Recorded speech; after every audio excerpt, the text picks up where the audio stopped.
Hey, Diana, did you know it's easy to be brilliant? Marc, that's the dumbest thing you've ever said.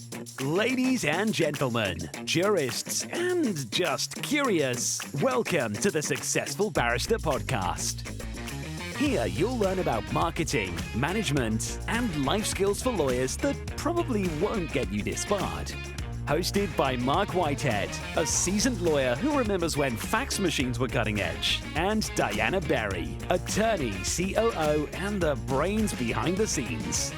Together, they are the legal world's most dynamic duo since statutes met regulations. So if you're looking to build a practice, not a prison, you're in the right place. Welcome to the Successful Barrister, where legal legends are made. And welcome to the Successful Barrister podcast, the podcast for lawyers about marketing, management, and life skills that probably won't get you disbarred. I am Marc Whitehead alongside my co-host Diana Berry, my COO, and my right hand. Hey, Diana, what's up? Not much. It's really cold in Texas right now. It is been below freezing for like 2 or 3, maybe even 4 days. Now, it does warm up in the day, but anytime it gets below 32, we just, in Texas, the South doesn't do well. In South Texas, we just panic. Everybody's losing their shit. It's just, but anyway, it's better than being in LA right now. So we are thinking about to all of my LA friends. I've been on the phone with at least one of them. I think this afternoon I'll be on the phone with another one. Thoughts go out to you guys. So today, Diana, what are we talking about? How to be brilliant, apparently. How to be brilliant in 2025. I'm going to be taking notes during this podcast myself, Marc. Okay. So why be brilliant? Well, the question, why not be brilliant, honestly? Good point. It's a good point. I always start off the year all fired up. As we sit here today, it is January, 8th, 9th, isn't it? Couldn't tell you. Okay, good. That just tells us we're really paying attention. And I always get fired up in January. And as I was saying yesterday, it's not until about August that my soul gets crushed. So still being optimistic, we're fired up. We're going to make 2025 a bang up year here. So today, I was run across a book that I really, really, really love. It is thick. It is dense. It's 450 some odd pages. It's called the Personal MBA, Master the Art of Business.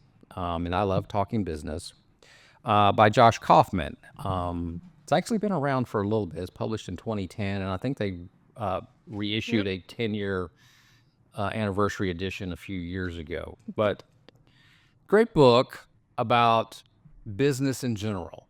But I think one of the things that we as lawyers do, or we should do more of, is look outside of the legal industry for tips, tricks, strategies on how to run our business, we are in the business of law.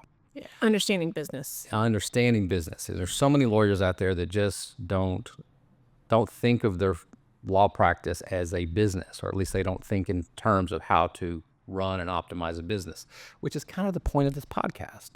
So this book has some great chapters. We can't go through all of it, but it kind of goes through the start of the ideal of value creation. That's what every business does. Every business creates some form of value, whether you're creating a widget or an iPhone, or as we're in the service industry, the value that create is we solve problems or prevent problems from ever happening. To be in business, you've got to learn how to market your firm. You've got to learn how to convert those marketing leads into sales, what we call intake in the legal world, but it's sales in every other industry out there. We have to be able to deliver value to the customer. In other words, operations, kind of your strike zone. Mm-hmm. You got to get the work actually done and do what you promised. And then there's the finance side of it. You got to make money at it. You got to convert these positive outcomes that you're getting for your clients into cold, hard cash so you can pay your taxes, pay your employees, pay your 401k, pay your FICA taxes, pay your health benefits, and hopefully take a little bit of that money home, to pay for your yacht or whatever it is that floats your boat. There's also a good section here on the human mind. And that's really kind of what I was going to focus on today. Is at the very back of this book, there was just a little snippet kind of in the appendix 49 questions to ask yourself. 49 questions to ask yourself basically on how to be brilliant. And that's what we're going to focus on today. So I highly recommend people get the book, read through it. But we're going to focus on the section about how to be brilliant. The 49 questions to ask yourself to get there. So I haven't read the book. So I did do my homework and looked up the book. And he's got a great website, lots of free resources. The book itself is broken down by each chapter with links, and he does a great outline of the book. And it's all free. I was surprised in this day and age how much is not behind a paywall, but it was great. So I highly recommend everyone take a look at it. So, Cortez, did you write down the website for our listeners? Yes, sir. It is personalmba.com. Okay, personalmba.com. All right. So with that, when we come back from the break, we're going to go through maybe not every single one of the 49 questions, but we're going to go through the highlights of the 49 questions to ask yourself to be brilliant in 2025. This podcast is sponsored by Marc Whitehead & Associates, a national disability benefits law firm. Marc Whitehead runs a firm of over 60 dedicated people whose mission is to make a difference in the lives of our injured and disabled clients. Marc represents disabled claimants in Social Security disability, private disability insurance, and veterans disability claims in all 50 states. Marc Whitehead is double board certified in both Social Security disability law and personal injury trial law. Marc has litigated disability cases in over 40 states and counting and can help your clients too. Stop throwing your phone calls away. Call Marc Whitehead at 701-VIP-LEAD. That's 701-VIP-LEAD. Or visit our website at disabilitydenials.com. Referral fees are paid in all jurisdictions where it is permitted. Refer us your disability cases today and know that your clients will be in good hands. 49 questions to ask yourself to be brilliant in 2025. So he put this in the back of the book, right? So that's specifically if readers or listeners want to go back to find this particular section. It's what appendix is, a second appendix in the book, and he just thinks that it was a helpful add-on. Obviously, it's in the appendix. Right. But I don't know why he put it in the appendix and didn't write a full chapter on it, because I thought it was probably the best thing in the book, in my opinion, and it was all good, but this was just something that really struck me. But the first one, and I have now worked out 5 days in a row. It's January, first week of January, hitting the ground running hard. I actually went to the gym last night with my wife, which is a totally new thing for us to do. We don't work out together ever. So the first set of questions have to do with the topic, how I use my body optimally, which is a good question. What does he mean by the word optimally? So here are the questions in that regard. What is the quality of my current diet? Do I get enough sleep? Am I managing my energy well every day? How well am I managing my daily stress? Do I have good posture and poise? God knows I don't have that. What can I do to improve my ability to observe the world around me? So these are basically health and self-reflection questions to start with, which is funny. In a business book, he starts with himself, or with the body itself, the physical body itself. And we have talked a lot about that on this podcast. our health, yeah. Yes. Now, you do a better job of that than I do. Why? Oh, well, it's basic. What is your motivation? Foundation. What is your motivation? It's foundational. I mean, I know I'm definitely not my best self if I don't get a good night's sleep, and everybody at the firm knows that. So, and the older that I've gotten, we've talked a lot about that, the more important it seems to be. And so, I mentioned before that one of my goals this year, flexibility. I know he doesn't mention that, but just being able to be limber and, stretching and all that, I think is, am I using my body optimally? That's one of my key questions. And I'm not, despite working out and trying to, do different things like Pilates, reformer Pilates, and, limit alcohol. That's a really hot Boo. Sorry.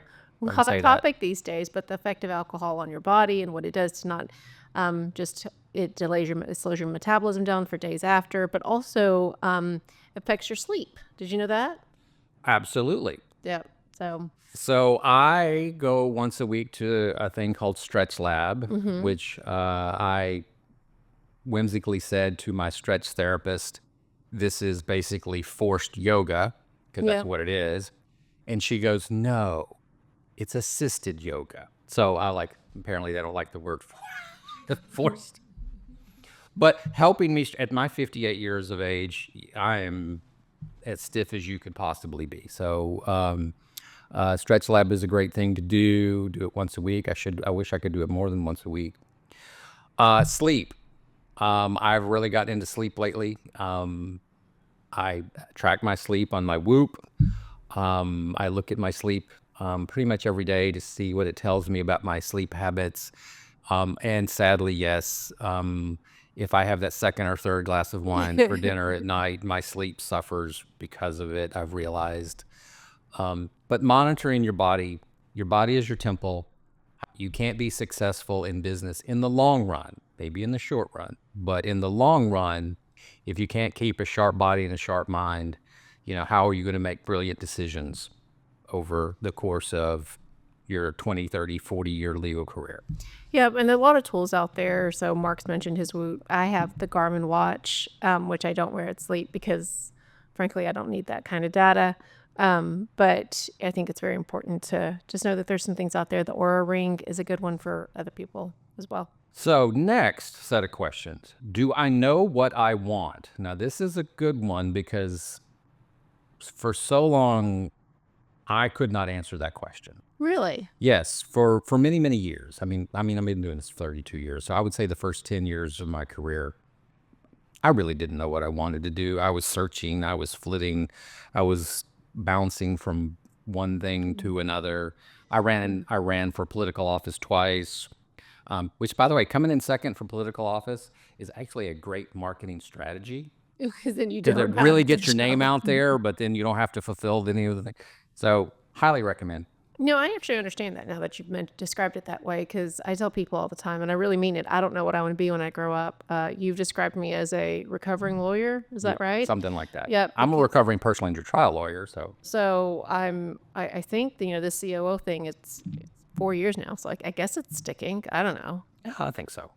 So, but I think that one of the things that Kaufman says when he introduces this appendix is, this is something he does periodically. It's not like you do the exercise one time and then you leave it. It's a repeat exercise. And so one of the questions that he asks is, are my priorities and values clearly defined? And I find that my priorities, maybe not my values, but my priorities definitely shift. As they should. Yeah, exactly. Your life changes. And so you don't know what they are unless you're sitting down and actually asking yourself often, what are my priorities either this year or at this phase of my life where I am at this job and those types of things. Right. So, my priorities shifted this year because, I didn't really know, but apparently I'm about to be a grandfather and all of a sudden my priorities change. Yep. So. Travel schedule change. Yeah, it's totally changed my travel schedule. Not traveling right now, waiting on an impending birth. So, but that changes how you think about things. So some of the questions he asked under the "Do I know what I want" category: what achievements would really make me excited? Mm-hmm. What states of being do I want to experience each day? Ooh, that's sort of metaphysical. Are my priorities and values clearly defined? You mentioned that one. Am I capable of making decisions quickly and confidently? Quickly, yes. Confidently, not so sure about that one. Do I consistently focus my attention on what I want versus what I don't want? That's a good one. Interesting. I was listening to the author of Atomic Habits yesterday on a podcast, and he was talking about habits and why we fall into bad habits. And because bad habits usually have immediate gratification, where such as eating too much or maybe lighting up that cigarette or whatever, versus good habits tend to have a delayed positive effect. Like exercising and dieting, it's not going to have an immediate positive effect so much as it's going to be more of a long-term thing. And that's why people fall into bad habits and don't follow good habits, because of immediate gratification. I may have just jumped off topic there, but it just struck me, that last thing was like, with the good versus the bad, what I want versus what I don't want.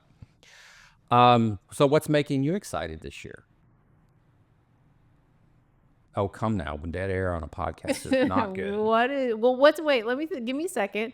What's making you excited this year? I mean, All I know right, you so talked I'm about being a excited about, grandfather. we're launching the elder law practice. This is a new and exciting thing for me. It's a new field of law, something new to learn after 32 years, to actually get into something new. I'm actually in a situation where one of my younger lawyers, who's actually going to be running that department, knows a lot more about it than actually I do. So I'm catching up. Good. So this is the reverse mentor situation. So it's kind of different, kind of fun, actually. So I'm kind of excited about that. Priorities and values, we've always, I think, have pretty well-defined values within this firm, and priorities. As we say, our purpose in life is to improve the lives of our disabled and elderly clients. So we've always had a pretty good purpose and set of core values. So I'm happy with that side. Making decisions is always fun. I say that very facetiously. Where are you going with this one, Mark? I know we do this all the time. We're like making decisions. All right, do we make a good decision? Hell, I don't know. I We'll don't know. find out.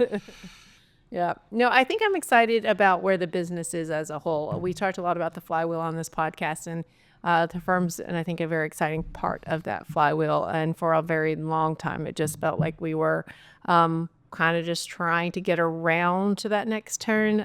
24 was really good, and I think 25 is going to be even better Yeah. Set a record year in 24. Let's do it again. and more. Oh. The next category, this is a good one. The next category question is, what am I afraid of? Ooh, that's a good question. So under that, he goes, have I created an honest and complete list of my fears I'm holding on to? Hell no, I haven't done that. Have I confronted each fear to imagine how I would handle it if it came to pass? Same answer, no. Am I capable of recognizing and correcting self-limitation? Ooh, good question. And then, am I appropriately pushing my own limits? The reason I like this set of questions is because I don't have an answer to any of it. I don't know. So I do think, But it makes me think. It's like, maybe I should know. These are things I never thought to think about. yeah, I think it's getting comfortable with the uncomfortable. It's like, if it's very easy to say, yes, I'm scared of the dark. But why am I scared of the dark? And so in Kaufman's book, earlier in the book, he talks about, I think he calls it the fivefold why, where you ask yourself 5 whys. So but most people stop at, I'm scared of the dark. I'm scared of starting my own business. I'm scared of hiring this partner because of all the things we talked about in that episode. I'm scared of putting together an incentive plan for my attorneys for all the reasons that we've talked about. So, but you have to get to the 5th why probably before you can really get to the heart of the matter. And I don't think a lot of people, myself included, have the courage to get to that 5th why of, why am I scared of the dark? Well, because bad things live in the dark. Why do bad things live in the dark? And so you have to get to the really, really this why. Right. So, we talked a few podcasts ago. This is like the 3rd or 5th time that we referenced prior podcasts in the last 3 minutes. Go listen to them, guys. So go back and listen. One of the things in Good to Great in that book that we talked about that was limiting your downside, basically. So there's risk in any business, but you can mitigate that risk. You can limit that risk, but you first have to recognize what the risk is.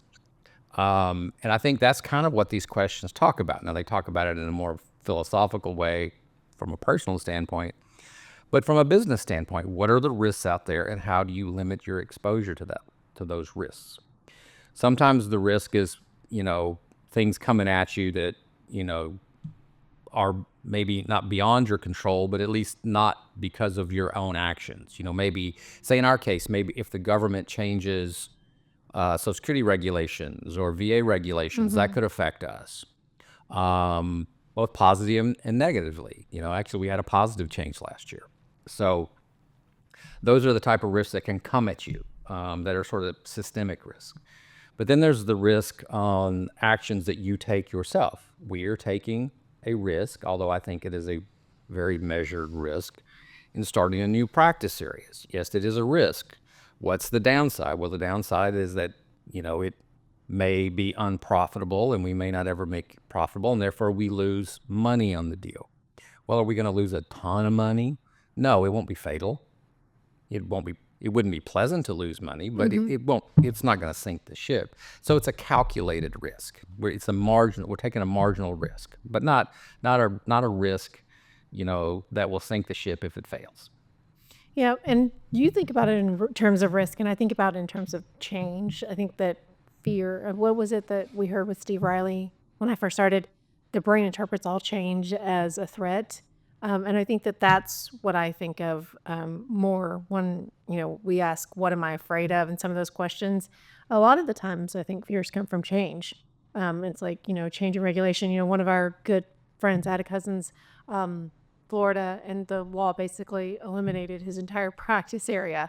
And it's like, sometimes it didn't eliminate his practice area. It just eliminated his ability to get paid for his practice area. Very, very good key distinction there. If he wants to be a pro bono lawyer, he can still do it. He can do that. So, I think that, some of those changes you have to sit with for a while to really get past it, to address the fear of, okay, well, I've been doing this for decades, and now essentially in one signature, my whole reason for being is gone. So you have to sit with some of those fears for a while before you can decide really what to do with them and have the courage to. Yes.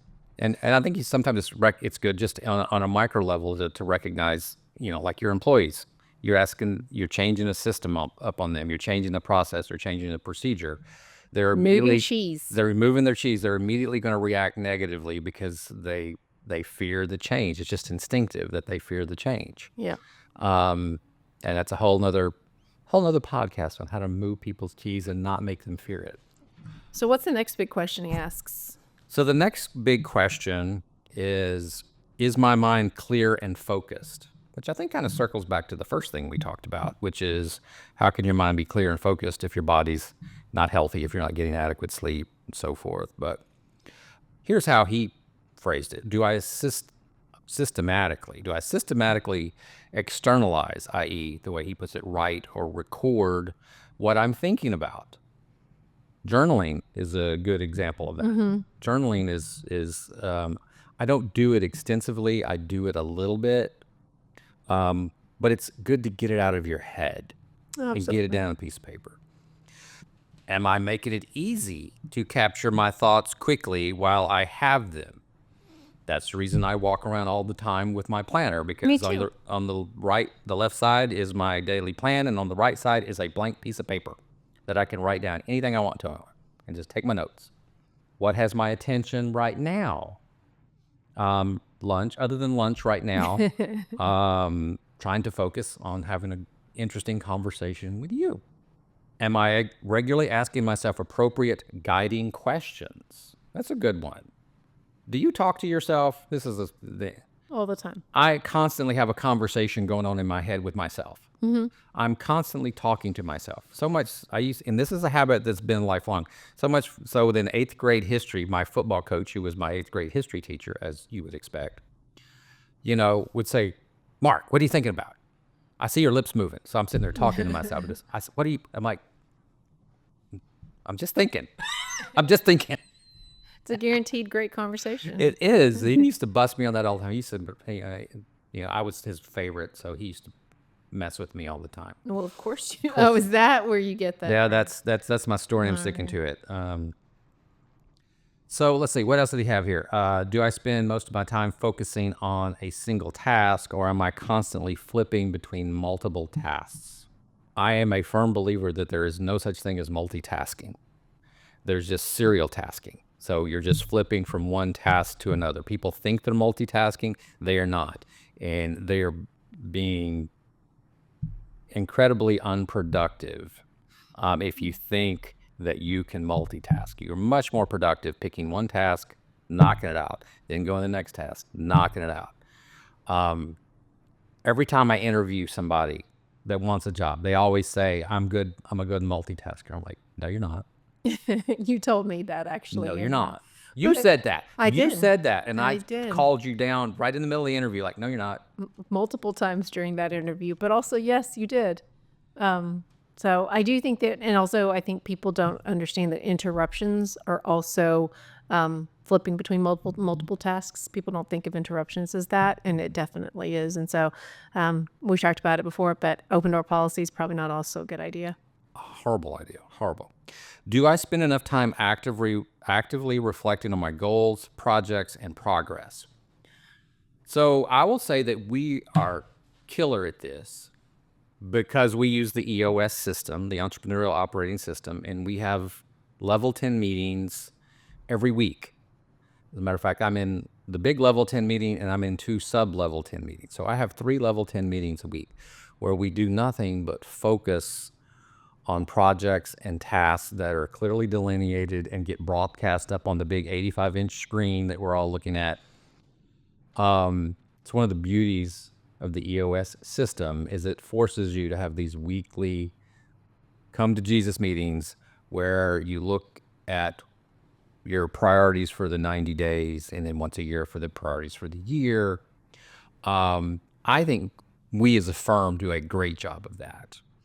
Yep. And even before EOS, I think we did a decent job. Good job. We've always had written plans that we looked at on a regular basis. EOS has created structure, just taken it to a different level. I will say that this question made me think about think time. As you know, I'm a huge proponent of think time and blocking out. I block out 60 minutes. It's from one of our coaches that we both had, Nora, and she just made me, and I didn't know what to do with the think time, but now I have a great structure to my think time, and I find it invaluable. And it's one of the first things that I do when I calendar my year is to make sure that I have think times blocked for every month. There's 3 more categories here. Here's what I decided to do. We're going to do 2 more, and I'm going to save the last for the last segment because that's when we get to do a little bit of self-reflection. Go for it. Does that work for you? The next category, am I confident, relaxed, and productive? Those are like 3 separate adjectives. I was looking at that. How do those 3 come together? Yeah. But I think it's important to be all 3. I do agree. I'm just not sure why they're grouped together, but we'll go with it. I mean, he had a limited amount of space. Maybe he just needed he needed to fill it. He stopped at 49 questions. Have I found a planning method that works for me? Of course, we talked a little bit about EOS and how that forces us to plan. Am I organized? Or am I just organized enough? Do I have an up-to-date list of my projects and active tasks? Again, we talked about the EOS system that we use. Do I review all my commitments on a regular basis? Do I take regular, genuine breaks from my work? You just got back from a 2-week vacation. Mm-hmm. People missed you on the podcast for 2 weeks. No, they didn't. Yes, they did. They missed you terribly. Am I consciously creating positive habits? I'm not so good about that. Am I working to shed non-productive habits? Mm-hmm. Probably not. Am I comfortable telling other people no? Ooh, I've gotten good at no. I've gotten a lot better. I used to not be good at no. I am become an expert in the word no. This question made me think of the quadrant that I was telling you about earlier from my planner. The question, have I found a planning method that works for me? Yes, I love my planner. I don't get royalties from this, but look it up, Full Focus Planner. And they also have a newsletter and podcast and all the things. But one of the things that they suggested instead of doing New Year's resolutions is to create a quadrant. And each of your quadrants, one is keep, improve, start, stop. So those are your 4 quadrants. And I think that that's a really good way to address some of these questions about, like, are you creating positive habits? What do you want to start? So I put flexibility and stretching in there. What do I want to stop? I want to stop reacting to certain things. So that's shedding non-productive habits. And so I think that that's a good tool. So please, let me know if that question. Do that again. So I heard it, but it actually struck me as such a good idea that I want you to repeat it. What are the 4 quadrants again? Keep habits you want to keep. So I Pilates once a week. That's my habit that I'm going to keep. Things that I want to improve. So for example, my health. Go dial that in this year. Start. So I want to start practicing the piano 1 night a week this year. And things that I want to stop. I want to stop being reactive to certain things.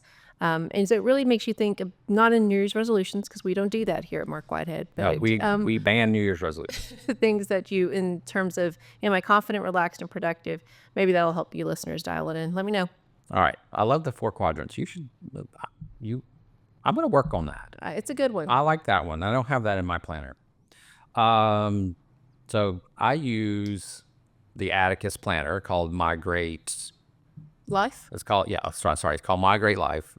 As an Atticus member, they give me a free one every quarter. So there, I'm free. I say jokingly, consider how much I pay these people. But and I have a caveat. So the last couple of episodes, I've said the Atticus website is atticusonline.com. I screwed that up. It's atticusadvantage.com. It's correct in all the show notes, so that's a good thing. Okay, so the show notes have it right. Just don't pay attention to anything I have to say. Because I can get these things wrong. What's the last question you want to talk about? How do I perform best? Let's see. That's a good question. What do I particularly enjoy? Mm-hmm. What am I particularly good at doing? What environments do I find most conducive for doing good work? How do I tend to learn most effectively? How do I prefer to work and communicate with others? What is currently holding me back? All really great questions. I actually think of all the subtopics that we've talked about, I like that one the best. How do I perform best? Because those questions actually are very actionable. Like, so I can actually look at these and say, I can come up with ideas on each of these questions to improve and relatively quickly in short order. Like, what do I particularly enjoy? I enjoy the marketing side of the firm. I enjoy dealing with the sales side of the firm. Conversely, what do I not enjoy? I certainly don't enjoy dealing with systems and operations and things like that. So what did I do? I hired you. Yeah, so this one was an interesting question for me because I think at the broader category of the question of how do I perform best? And everyone knows here, I suck at self-care. I'm not really good at it. So as you know, Says the woman that gets up at 5 o'clock in the morning and exercises every day. I don't quite. That's just a routine. That's not necessarily like making sure. I mean, I'm thinking about the business. I'm thinking about the things that I need to do. I'm talking about making sure I take care of myself, not my health for my family. Those types of things. But making sure I don't burn out. As you know, in the years that we've worked together, I tend to run towards from burnout to burnout. If I'm not recovering from a burnout, I'm on my way to a burnout. And so I've gotten better over our tenure together, I think, at not burning out as much. I probably only had a few burnouts last year because I do think that I've prioritized self-care a little bit better. And so I think that looks differently for everyone because, yes, you think, oh, I'm working out for, that must be my self-care. That's not self-care. Yeah. There's a quick little detour, the Legally Blonde movie. Yes. And so what Elle Woods, the character, says, well, the defendant couldn't have murdered her husband because she works out. And everyone's really confused. And she says, well, working out produces endorphins. Endorphins make you happy. Happy people don't kill people. There's the flaw in the logic. I might kill a few people and be very happy. But that's the whole thing about working out. Like, it just produces the endorphins, gets my day right. But is it necessarily for me? And am I making sure that I'm taking a mental reset, a physical reset away from all of my various roles and really thinking of myself as an individual? And I think that's how I perform my best when I'm really thinking about that. Okay. So here are the two questions that really strike me under this, how do I perform best, is how do I tend to learn most effectively? And the second would be, what is currently holding me back? I have realized over time, and I wish I would have known this in college and law school, that I'm a very visual learner. Mm-hmm. And that is not really how, especially law school, works. You just look at a sea of words. You read a case. Yeah. And you listen for 50 minutes. Right. It's just not, visual is not part of the equation. And what I've learned over time, as I say, I like to whiteboard the shit out of things, is I get up on a whiteboard and I literally map out a process or map out a concept I create a decision tree.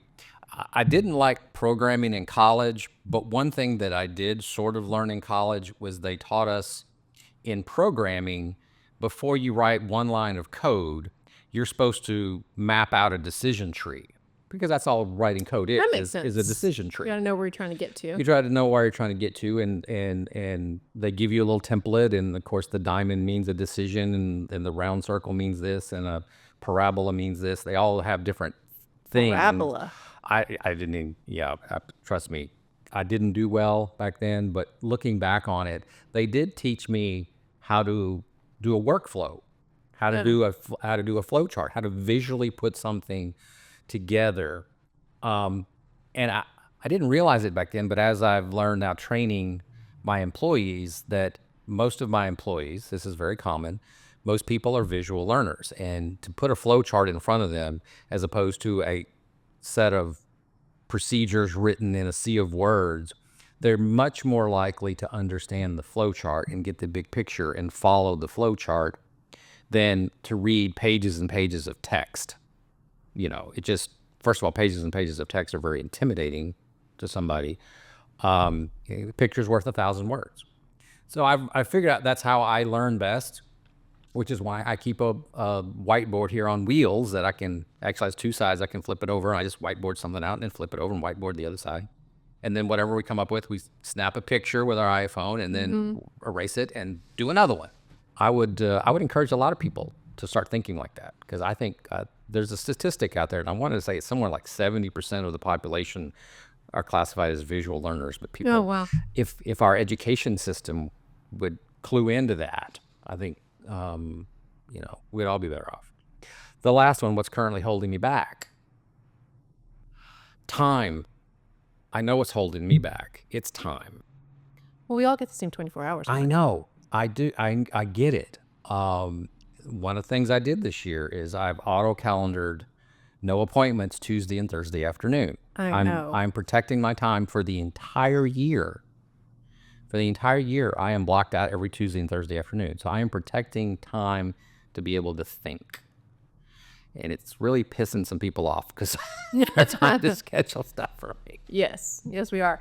But also, I will say, I will challenge, if that's allowed, I will challenge that I think that people should not just block time, but know what you're going to do during that time, or else you just end up wasting 4 hours or wasting an hour. Like, wait, what am I supposed to be doing? So don't forget that there should be structure. Challenge denied. So Fair enough. block the time first.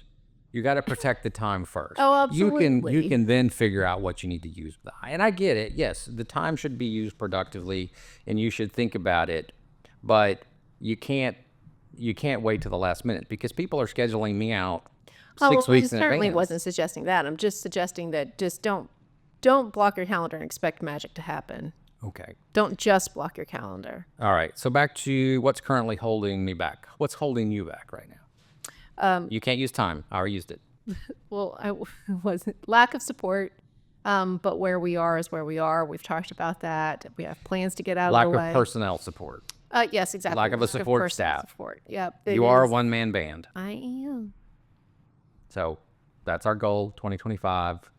Yeah, it is, and I've loved it. I thrive there because part of me is a bit of a control freak. So when things break, I know exactly why they broke, and I only have myself to blame, and that's good. But it's also a great learning opportunity, and now I know the job that we want to support or we want to hire for, and what that will require. So hopefully, will lead to a better hiring decision. All right, so we're going to take a quick break. But before we do, I'll tease the end, which is the last set of questions. What do I really need to be happy and fulfilled? So this is when we come back from the break, Marc and Diana are going to have a therapy session. I'm Marc Whitehead, a lawyer, entrepreneur, and business coach. Thanks so much for tuning into the Successful Barrister podcast. We have a blast creating it, and I hope you find it helpful. If our chats have sparked your interest, I'd love to hear from you. Shoot me an email at marc@markwhitehead.com. That's Marc spelled with a C. And join the Successful Barrister newsletter. Even better, let's hop on a call. I'd love to chat about how we can collaborate, share ideas, or just catch up. All right, so the last topic what do I really need to be happy and fulfilled? That's a question that That's the question. sounds easy, but sometimes people can struggle with that. I think it's a question of all questions. It is really the question of all questions. You know, he kind of, some of the questions, the sub-questions that he come up with are, how am I currently defining success? Is there another way that I could define success that may be more fulfilling? Here's the one. How often do I compare myself with my perceptions of other people? Oh my God, in the social media age, Yeah. you know, everybody, I see this all the time. You know, I admit I look at Facebook. I don't talk a lot on Facebook, but I do look at it. And people never put the bad stuff on Facebook. They only put the good stuff on Facebook. Oh, yeah. It's never meant to be the. Yeah. So, you know, everybody looks like they're the happiest people in the world and they have the greatest stuff and they went on the greatest vacation. And, you know, it's always comparing yourself to the Joneses. And that is just a miserable place to be. What is the quote? Comparison is the thief of joy. Yes, comparison is the thief of joy. I've actually lived by that one. I don't compare much just because I've really absorbed that one into my life because it is very miserable. I have an interesting notion, and this is how I like to think of, from a professional standpoint, how do we define success? And we actually have this as one of our metrics, is how many families did we help this year? That's how we define success. Because that's what we do. That's what we do as a firm, is we help families at the worst points in their lives. And that's how I define success. I don't worry about other law firms and what other law firms do. I mean, I do try to learn from other law firms. Absolutely. But I don't compare myself in terms of success with them. I mean, just are we successful in helping as many families as we possibly can? That is one good way to define success. Don't define success as it relates to you. Define it as how it relates to the people that you interact with. Yeah. Not success as it relates to other law firms. You know, on a personal level, you know, am I successful in my relationships? Am I successful? Am I building good, strong relationships with my wife, with my kids? Am I building lifelong friendships with, you know, with a good friendship group who can, you know, carry me to the doctor when I have to have a hip replacement or something fun like that? You know, things like that really matter in your life. And I think success is one of those things that, again, to echo where we started, you need to reevaluate almost, I'd say not every decade, but often, whether that's with a big change. I got married last year. So, you know, or when you become a parent, or when you decide to move to a new city or not, adopt a dog. That's, you know, some of those things are very big life changes, and success looks differently in different eras of your life. Yeah, it's always sort of a moving target. You know, we do the exercise Migrate Life, and you plan your life out. You know, what's your lifelong goal, or your lifelong legacy, rather. You know, what's your 10-year goal, your 5 years. And one of the things they require you to do, each column, you have to write your age when that time occurs. So in other words, how old am I going to be in 10 years on my 10-year goals? But not only my age, but you write down the age of your spouse, and then you write down the age of your children. And now I'll be writing down the age of my grandchildren.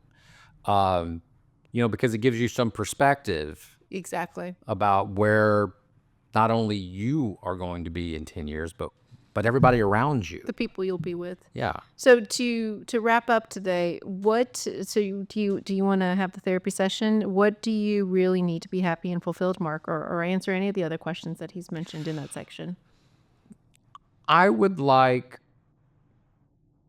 low stress. Oh. Stress is what makes me unhappy.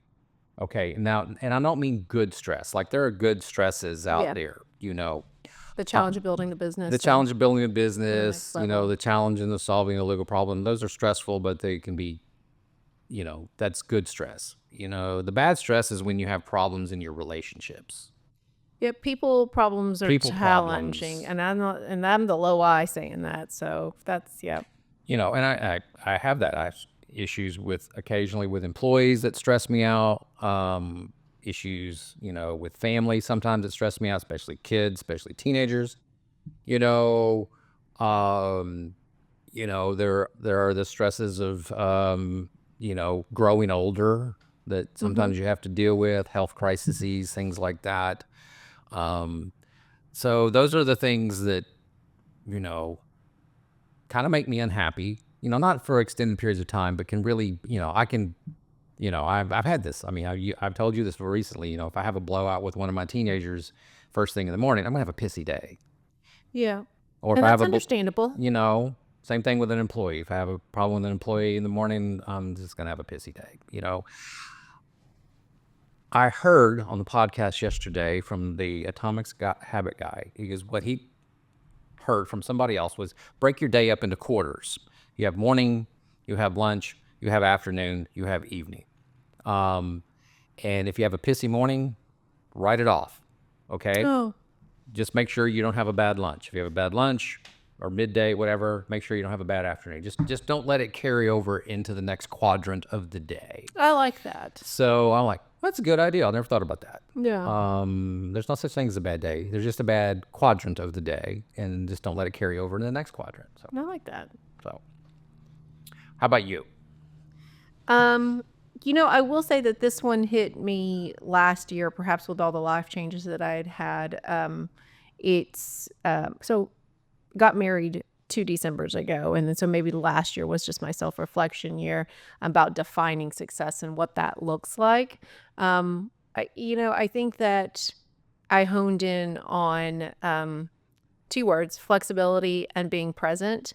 I once read an article decades ago, but the flexibility is the F word you never say in an interview. But flexibility is such a big component of my life now. My work-life balance here, and you give me that, and that is worth so much more than there's an incremental value dollar that goes to that. And as you tell me, you get your pound of flesh. Everyone knows that they'll get an email from me, whether it's 5 a.m. or sometimes it's 9 p.m. and that can be on any work day or work 8 p.m. Sunday night. Yep. So I will, if I don't get at least 4 or 5 emails from you at 8 p.m. Sunday night, I start worrying about you. Well, thank you. Somebody kidnapped Diana. What happened? I'm glad you're worried, probably more about the business the next day, but less about my safety. But yeah, so everyone knows that that I am working odd hours, but I am always present, which led me to my second word of how I define success. I am a present wife, mother, and all my roles that exist outside of this building. When I'm here, I try very hard to be a present COO, and whatever that means in whatever capacity, whether that's the HR function or if I'm assisting on a financial matter, I try to be very present in my roles, and I can only be present in those roles because of the flexibility that you afford me. And so that's how I really, there's a lot of dollars there that I will give up because of those 2 things. And with that, so we have covered pretty much all of the 49 questions to ask yourself how to be brilliant 2025. With that, we're getting the high sign that it is time to go. So I want to thank everybody for listening to the Successful Barrister podcast, where legal legends are made. I'm Marc. And I'm Diana. And together we're the dynamic duo of law. Remember to rate and review us wherever you get your podcast. And if you enjoyed this episode, remember to tell your friends. Oh, and go back and check out some of the back episodes if you've just joined us lately. There's I think we're about 20 in, so there's lots of good stuff back there. If you need to find us online, go to successfulbarrister.com and be sure to visit our sponsor, Marc Whitehead & Associates, a national disability law firm, at disabilitydenials.com. And with that, we're out of here. Bye.